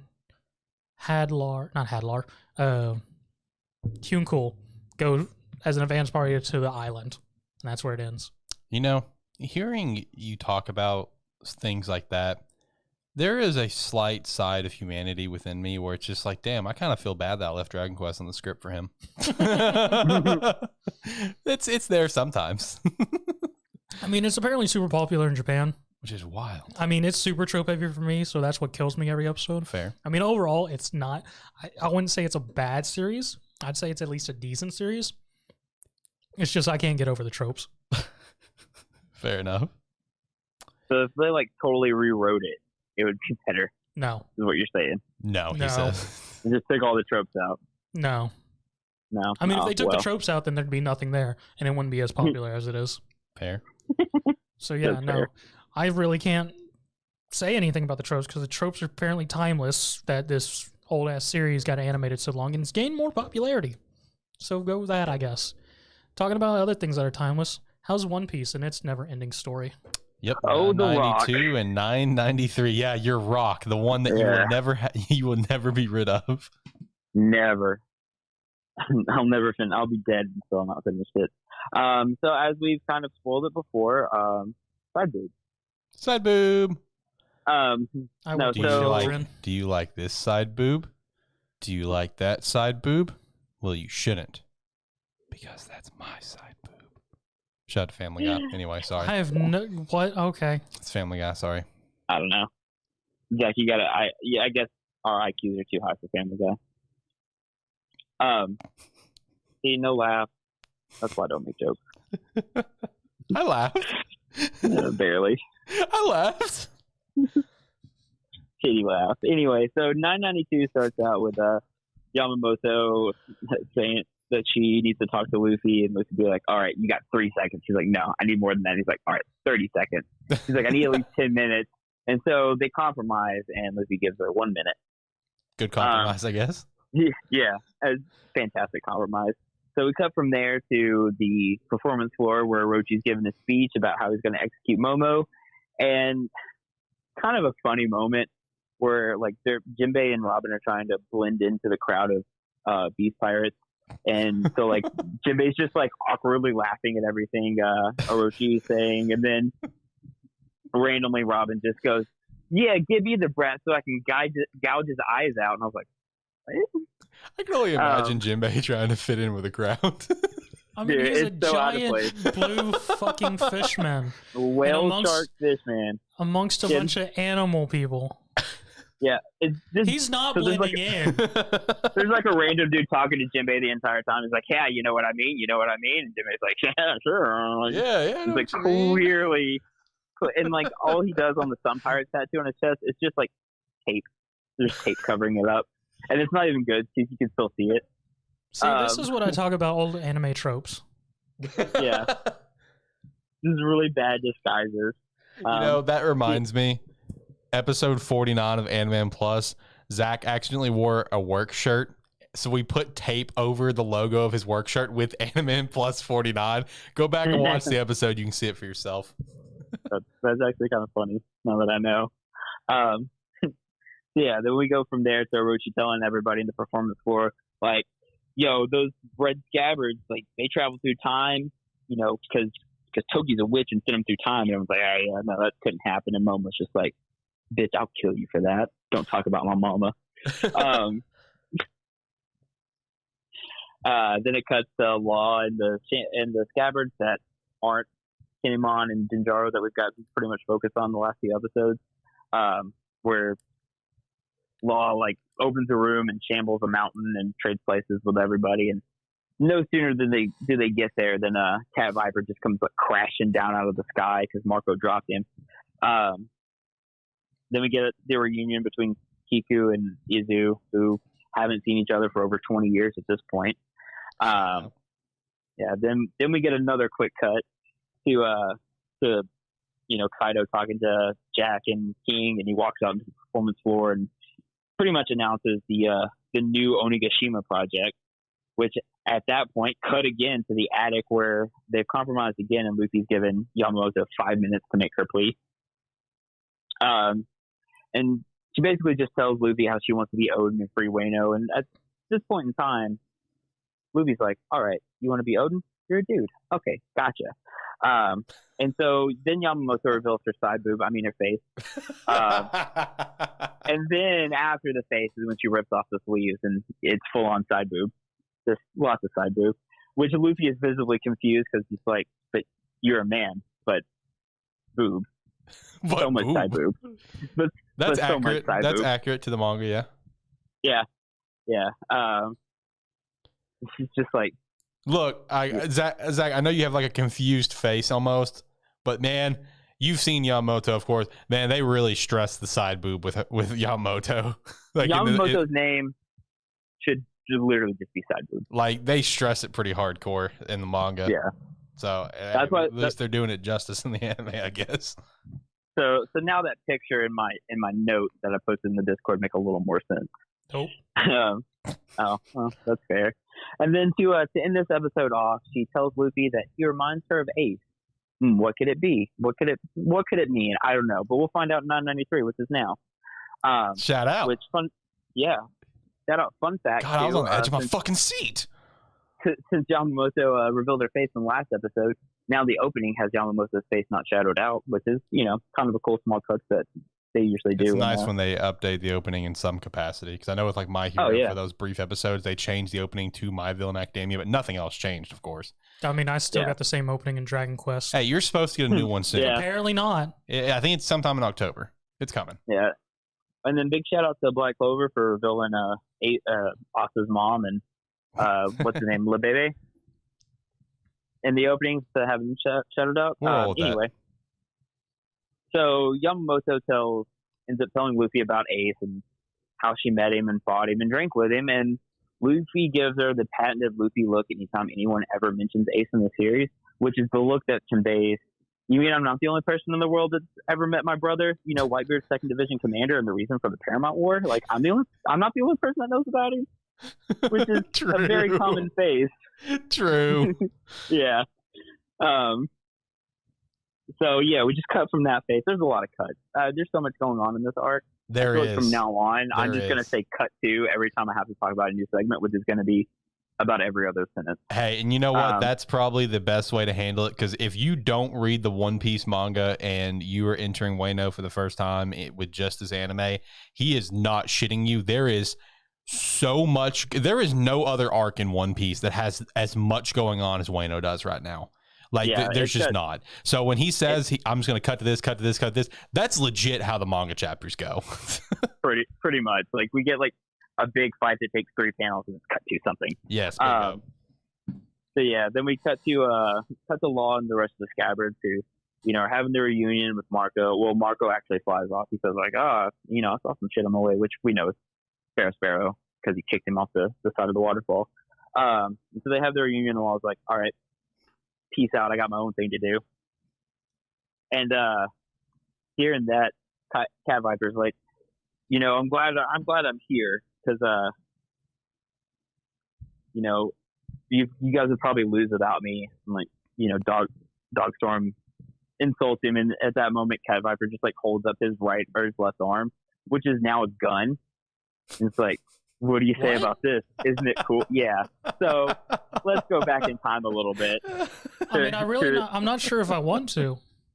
Well, do they just Frankenstein him a gun arm? Is that what happened? Yeah. In the zoo arc, Cat Viper and Dogstorm basically get like their limbs cut off by Jack. So at this point now they have new limbs. So yeah. So Cat Viper's got a gun arm. Why not just give him a hippo? Those are apparently powerful. True. Hey, you know what? But this gun is special. This gun does has it shoot Kaido hippos? killing. Yeah, does it shoot out hippos, please? No, Damn this it. gun is special. It has Kaido killing bullets. Oh, of course it does. Yeah, so convenient. You know, it is convenient. I don't know how true it is, but that's what it says. And so they have pretty much the cool moment. And then out of nowhere, some like headless soldiers start attacking them, and they end up destroying or beating them and finding out that they're just paintings. So they're like, Kanjuro's up to this. And so they encounter Kanjuro, and he starts to tell him how he beats the shit out of Momonosuke, which at this point I have to point out, I believe the last episode I covered One Piece, I had a gripe because the blood was white. Yeah, and that's so weird. So red blood's back, at least for this episode, because there's a lot of blood. But yeah, red blood's back. So basically, all pissed off at what Kanjuro just said, the Scabbers just like fuck up Kanjuro's guys, like his beast pirates and his paintings. And when I say fuck up, like they murder, like gunshots to the head, headshots. Oh, they're not holding back. And this is when Dog Viper reveals his Frankenstein's leg, which is a sword for his 2-sword style, which I assume he just like kicks it. Anyway, so Kiku's the only one left not fighting anybody, and she confronts Kanjuro and asks, like, you know, was it all a lie? It can't all have been a lie. And, you know, how did you do it? How did you go through so much with everybody? And Kanjuro just looks at her, acting, because that's his whole character plot, is that he's just a very, very good actor. So, Kiku versus Kanjuro starts, but as soon as it starts, cut to Nami, Carrot, and Shinobu running away from a bunch of sold objects, which they call yokai, so we're going to call them yokai, that are pretty much chasing them because Nami stole Zeus. And Nami and Carrot get caught and convince Shinobu that she needs to, like, you know, not worry about them, run away. Someone's got to save Momo. And by that point, you just see, you know, Zeus coming in to help, and he just gets grabbed by the Nimbuses.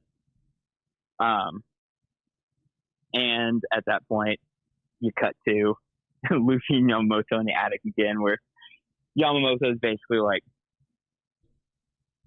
being a not cool person. Well, not really, but the way she does it, where she's like, Ace invited me out to sea, but I couldn't go because I was afraid my hands were going to explode because of these shackles. But if I get these shackles off, you'll take me out to sea because you're Ace's brother, which the logic is there, I guess. To which this leads into, also I should mention, in this particular episode, I give it a 2 out of 10 on side boob, not very much, by the way. I know it's not a very important fact, but let's roll with it. So at this point, Yamamoto is basically lamenting the fact that she can't leave the island because the aforementioned exploding handcuffs, and she's afraid she's going to lose her hands. And Luffy's just like, okay, well, just take them off. She's like, I can't take them off. He's like, but just do it. Which then cuts again to basically Kaido announcing his plans to gather the ancient weapons, which I'm going to be real with you here. I don't remember that. I don't remember Kaido being like, I'm going to get the ancient weapons. I'm going to fuck shit up. But I guess it happened. I didn't have the due diligence to go back and check. But it took me for a loop. So I was like, this is the first I'm hearing of this. And then, announces his alliance with Big Mom, which Big Mom makes her big entrance by, again, grabbing Zeus by the nimbuses and just squeezing till it just sparks lightning everywhere. And that's where the episode ends. Oh, jeez, this is a dirty thought. It ends with Big Mom abusing her cloud. Yep, she just grabbed him by the nimbuses and just squeezed. Mm. And it's also important to note that, like, from what I remember at least, Zeus looks like he's in pain when he's being squeezed, so yeah. Poor guy. Poor Cloud. Poor Cloud. Okay, whatever. Sure, why not? Fuck it. Yeah, I mean, it's One Piece. That's actually It's the the best way to Rock. put it. It's One Piece. Josh, do you need me to get a cut sound effect of some sort on the soundboard for you? So every time you say cut, I just hit a button. Shut up, Zach. I mean, you could do that. Shut But- up, I'm the one who makes all the sound effects. I'm not going to have you make this one. I'll get something else. I feel like it'd just be quicker for me to be like, cut two, cut two. Like, instead of having to be like, all right, Alex, push that button. Oh, no, Every 5 you don't seconds. have to wait. You don't have to tell me to push the button. As soon as they cut to, I'm just going to hit the button. It's going to, yeah, it's going to keep on rolling with it, man. We'll have at least another 2 years of this. So yeah, let's test the button out. Let's go ahead and just cut that idea. Bad idea, Alex. No. It's a good idea. Let's test it out. I mean, we got 2 years to figure out if it's gonna work. No, I mean, okay, fair. All right, we're gonna get a cut button then, just for Josh, just for his one. Push. Now the question is, will I be able to pay attention enough to always hit the button? No. That is Shut the up. question. Yes, I will. Okay, that's doubtful. Hey, whoa, come on. Hey, we're gonna get there. We're gonna get there. We'll get there eventually. Yeah. Overall, some of these series that we've been following, they've all come to a close. My Hero, Tokyo Revengers, Reincarnated Slime, Eden's got one left, Tsukimichi. Overall, pretty good batch. I mean, this all coming from mostly spring season, with the exception of Tsukimichi. That's the only summer season, right, that started that we actually followed. Because everything else started in spring. Yeah, no, that sounds right. I think so. Yeah, I don't know. Summer didn't really have a whole lot that really jumped out at me. I looked at the list, and Tsukimichi was the only one that jumped out at me. Then I saw Spider People, and I said no. You're like, nope. You Yep. noped out of that one. Yeah, I noped out of that one big time. But I mean, we with this episode, we just lost 4 series. We're losing Eden's next week. Boruto will never be a permanent thing. I'm gonna go ahead and stress that. It's gonna be randomly thrown on there from time. Oh, hey guys, I watched Boruto, by the way. That was good. Only when it's interesting. Only when it's interesting. Yes.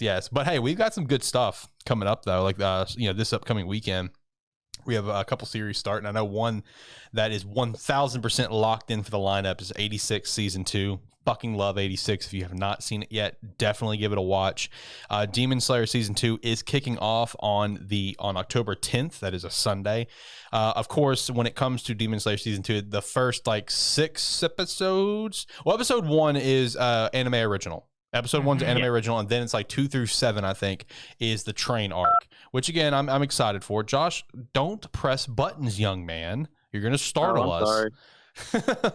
But then, on purpose. And then December 5th, the Entertainment District arc does start. So overall, I'm pumped to check out. I'm pumped. I'm actually really excited to watch the train arc, in episode format, because I believe in Demon Slayer's case, they are going to be kind of like what Boruto did, and they're going to go above and beyond. It's not going to be a Dragon Ball situation where they're going to be complete hot garbage. You know what I'm going to do? What? I'm just going to hope that someone overlays the Demon Slayer train arc with the train stuff that happens from Water 7 in One Piece. God damn it. But Demon Slayer in 86 will 100% be locked in for the lineup. Looking forward to watching those every single week and reviewing. Now that we do have... you know what else is going to be locked in? What? Talk Top Destiny. I'm going to watch the shit out of that. Okay, so you are 100% locked in even before an episode. Yeah, no, I'm going to watch that because the whole plot of it just seems ridiculous. Okay, so that's locked in then, because he's 100% locked in without seeing an episode. I have it on the list as a checking out. I'm checking this out 100%. I'm watching the first episode. Comes out on Tuesday, October 5th. I'm watching it 100%. This looks, he's right. The story just looks ridiculous. I think it's going to have an absolutely incredible soundtrack because, I mean, again, the series is literally based on music, So me and Zach both kind of agreed when we saw the trailer. It's like, wow, this is going to have a banger soundtrack. So that's going to be locked in. Platinum In coming out on October 7th on a Thursday. I hate how it's going to be on a Thursday. I hate how it's going to be on. It's like Dr. Stone season 2 all over again for me. But Platinum In, 100% checking out. More than likely going to be locked into the lineup. I'm really excited to watch this. There are some other series that I personally may check out. I don't know about you boys. New Digimon series, Digimon Ghost Game, is coming out this Saturday, the 2nd. I'll watch the first episode. I'll see how it goes. I mean, it's not. I can get hyped up about some Digimon. Yeah, I mean, Digimon Adventure, the reboot, is coming to a close. Also, shout out to the finale for Digimon Adventure because they introduced like a new form of Omnimon, and he looked sick. So that was pretty dope. I couldn't personally get into the reboot. I tried, I watched, I think, 7 episodes. I didn't really get into it, which is disappointing because I do like Digimon anime. You know why? Why? Because we're no longer the target audience for that. Just like with Shaman King. Okay, now that's fair. But, the thing is, though, I can still sit down and watch some of the older seasons of Digimon, though. You know why? Because nostalgia? No, because in the new reboot, they seem much more like elementary school kids. That is fair. In the original, I didn't realize they were elementary school kids. That's fair. Because when it comes to the original stuff, Digimon Tamers was probably my favorite. Because if you rewatch Digimon Tamers, I don't know, I really like Digimon Frontier. The one where they turned I love that. But Digimon Tamers, if you rewatch that as an adult, you realize how fucking dark that is. Tamers is super dark. It is very, very dark. So, I mean, that's what I enjoy. But I'll watch Ghost Game. I'll watch the first episode, see how it goes. Tesla Note, that comes out on the 3rd, which I have it listed as a Friday. That's a Sunday. My apologies on that one. Tesla Note, the only reason I'm curious of this is because this was a newer series in Weekly Shonen Magazine that sold like complete dog shit, got kicked out of the main magazine, and shoved down to a B Squad magazine, yet it gets an anime. So because of that, you know what I mean? I'm just curious. You had shit sales, you got kicked out of the big leagues, but yet you get an anime. So I am curious. I may watch first episode. We'll see. Move Love Alternative. That is one that was like Crunchyroll Expo. That's coming out on the 6th. May check that one out. Sakugan. I don't really know much about this, but it seems kind of interesting where it's like, humanity is basically living underground, shoulder to shoulder within like these giant labyrinths and stuff. Don't know why they're having to live underground. That's why I'm kind of interested about it, because okay, what's going on with the surface? What's going on with these labyrinths? May check that out. And Build Divide looks like some sort of a new, it's another card game type series in the looks of it. I don't know. I thought the promo art looked pretty cool. I think the studio, I think another reason why Build Divide caught my eye is because the studio for this one is the same as Tokyo Revenger Studio. Okay. So that caught my eye. Yeah. So I may check that out. That's coming out on the 9th. And then, of course, poor Zach, we already mentioned it earlier, Yashahime Season 2 does actually kick off this weekend on the 2nd. Yeah. Are you going to watch it before, for the next episode, or are you going to hold off on it? I mean, I'll go ahead and watch the first episode, see where it goes. All right. So will you get to hear his thoughts on AniMan Plus episode 52? But I got to say, though, we did have the delay for Rising the Shield Hero. We obviously had the delay of whatever the hell Bleach was going to come out. It was supposed to come out this year. Yeah. But overall, with some of the things that we have coming out for this fall, I think we got a pretty good fall lined up, boys. It's going to be a lot better than summer. I don't think it's going to hold a candle to the spring season. That spring season was legit. Spring, yeah. Yeah, spring was great. Winter was fantastic. Last winter was. But hey, I feel like we got a pretty good fall season, boys. 86 season 2 for sure. Demon Slayer, those are going to be a couple bangers. Talked about Destiny, that's going to be pretty solid. Platinum End, that looks good. And who knows, whatever, more underrated ones we can find, like some of these ones that I shouted out. So I think we got a pretty good fall season, boys. I'm pretty pumped. This Saturday kicks it off. I'm ready for it. I'm here for it. It'll definitely be interesting to see what sticks and what doesn't. Bingo. If we have another Yashahime or something that's just like, no, I'm not going to do this. Bingo.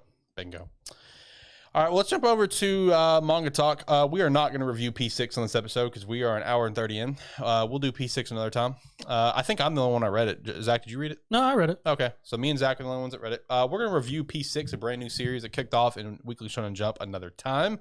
It is a musical manga that is okay. That's all I'll say for now. It's okay. I think it has some potential, but I don't think it's going to make it. I will say that up front right now. I don't think it's going to make it, but we'll see. But we'll give a full review on that another time. So we'll just go ahead and do our manga ratings now. Hop into that. Knock the show out in a beautiful fashion. So kicking things off, we have One Piece, 1026. Josh, how you feeling? I'm going to give it a 9. It was a good chomp. I'm going to give it a 9 as well. I'm riding with you, bud. My Hero Academia, 327. Rinse, soap, repeat. 9. Rinse, soap, repeat. 9. 8. I love Deku's face throughout this entire thing. I was. Did you just say 7? That's yeah. Rude. I'm muting you. All right, he's muted.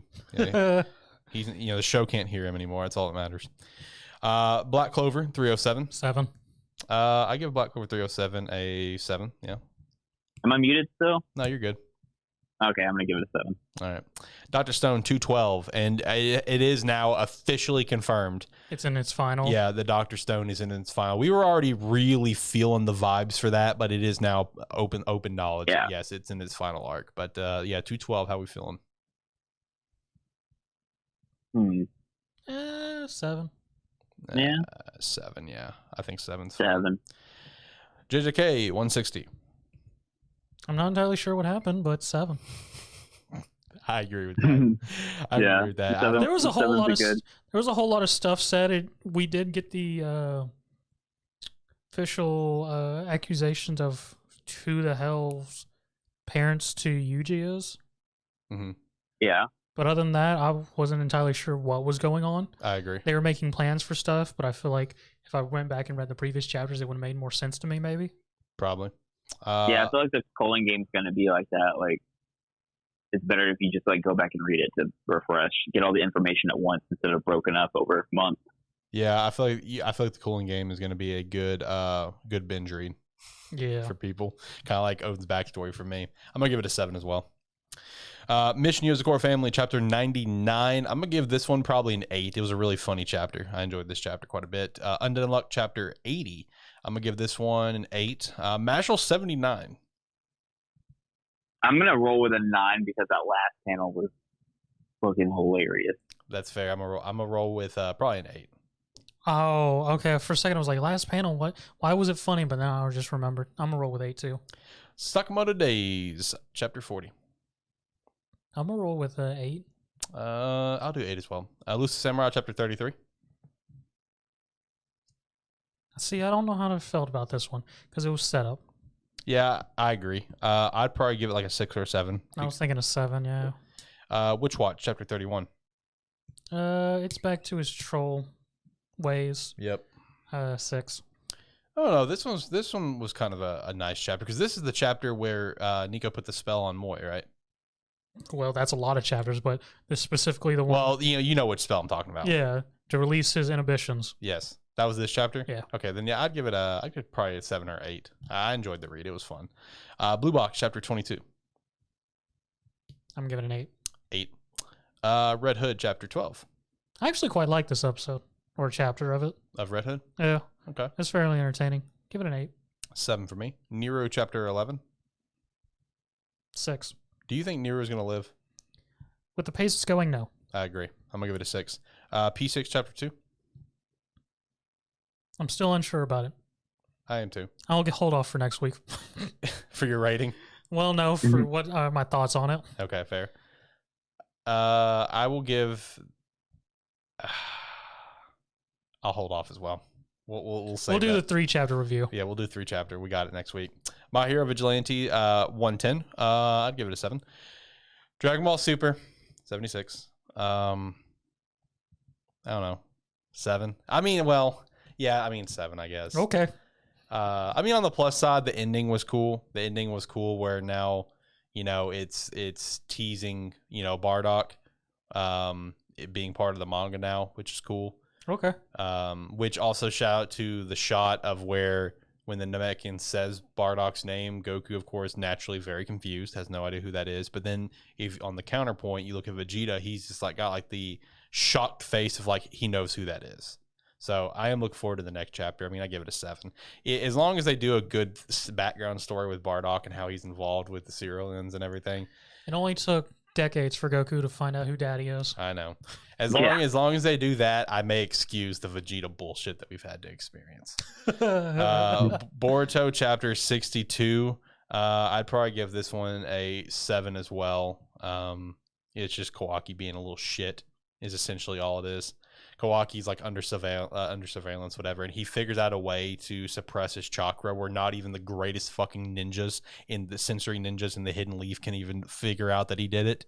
So he has a shadow clone at Naruto's house, and only Boruto can sense it thanks to the karma mark that they both have. So he's the only one that realizes that Kawaki fucking left like a little shithead, and he's talking to the shadow clone. He's like, "Why the fuck did you leave?" And Kawaki's like, "Dude, shut the fuck up. You're gonna get me outed."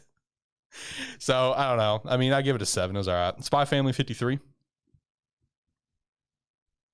I'm gonna roll with like an 8 or a 9. Yeah, I'm gonna roll with a 9. What about Kaiju 45? I'm gonna roll with go a 8. 7. Ooh. I'm gonna go 8 as well. Dan 26. I'm gonna go 8. Go 8 as well. We haven't got to talk about this. I mean, I just realized I didn't read it. Now I'm like totally in the dark. well, the one you're referencing is 223. I read 224 as well. I mean, the whole stretch of these 3 chapters. I mean, 224 wasn't as heart-wrenching as 223 was. 222 and 223 just shattered my heart of Tokyo Revengers. 224 continued the shatter and then ended on a massive hype. Tokyo Revengers is it's in a spot right now, man. And it's a wonderful spot besides what just transpired that I was not ready for and broke my heart into a million pieces. But 224, I'd probably give this one a 9 because I'd give it a 9 too. This fucking ending though was so good. I'm so ready for next week. Eden 161. I cared nothing for a character that had things happen to him. The one dude that's with the whatever. Yeah, I care nothing for him. Oh, okay. I give it a 7. I give it a 6. To Your Eternity, it's not 150, it's 149.75. Which was 6 pages. Yeah. 7. Yeah, 7. 7 Daily Sins, 4 Nights of the Apocalypse, Chapter 33. I'd give it a 7. Soul Leveling was on a break. 169 will come out next week. Week Hero 157. I sort of like where it's going. I give it a 7. Okay. I give it a 7 as well. Seed 131. I'll give it a 7. Okay. Favorite chapter of the week, boys? Tokyo. I'm going to go with Tokyo as well with a firm runner-up of My Hero because, again, I loved Deku's face throughout that entire thing. I was laughing my ass off. And also shout out to the All Might at the window. That was also funny. That was funny. But it didn't make me laugh quite as much as that final, as Mashal did. So Mashal's getting the top spot of the week. Very close runner-up to One Piece. Yeah, Mashal just had the most amazing comeback story in my life. It really does. Holy shit, man. All right, well, that's going to do it for this episode, boys. Hopefully the listeners, it's a longer episode. We got to reel this in a little bit, I think. But I think the main problem was we did double episodes. Yeah, and I agree. I think going forward, it won't be near as bad. The double episodes did kill us a little bit, but it is what it is. I mean, this is all one big experiment. We're trying to find a new way we want to take this approach for the show. Just have good conversation, have a good time and stuff. How'd you boys feel about it? Double episode, obviously, we can agree is probably the issue. But other than that, you boys feel good about it? I mean, it was good. I enjoyed it. I got to rant about Dragon Quest. It was a good conversation. I enjoyed it. Well, I suppose hit the music. Let's get out of here. Any last thoughts, boys? I mean, like, comment, subscribe, rate, whatever your platform allows. If you are watching this on YouTube, you can hit that subscribe button. And if you really like what's going on, you can then hit the notification bell to let you know anytime we post a video. Thank you. Yeah, follow us on Twitter at AniMan Podcast if you want to. If not, I mean, you should. Hell of a sell, bud. Yeah. All right, well, if you made it all the way to the end, you're an absolute legend. We appreciate the hell out of you for that. This was a longer one. Shout out to an incredible string of series that we just wrapped up with My Hero. I mean, that was all right. Tokyo Avengers, of course, though. Absolutely phenomenal there. Reincarnated as a Slime. Eden Zero is coming to a close. And shout out to the series that's about to get added to our lineup, like 86 coming back. Demon Slayer, of course, and a lot more. But do everything that Zach said and more. Hopefully you guys enjoy. Hopefully you guys have a wonderful rest of your day. Hopefully you guys enjoy the kickoff to the fall season of anime. Until next time. Bye. Later.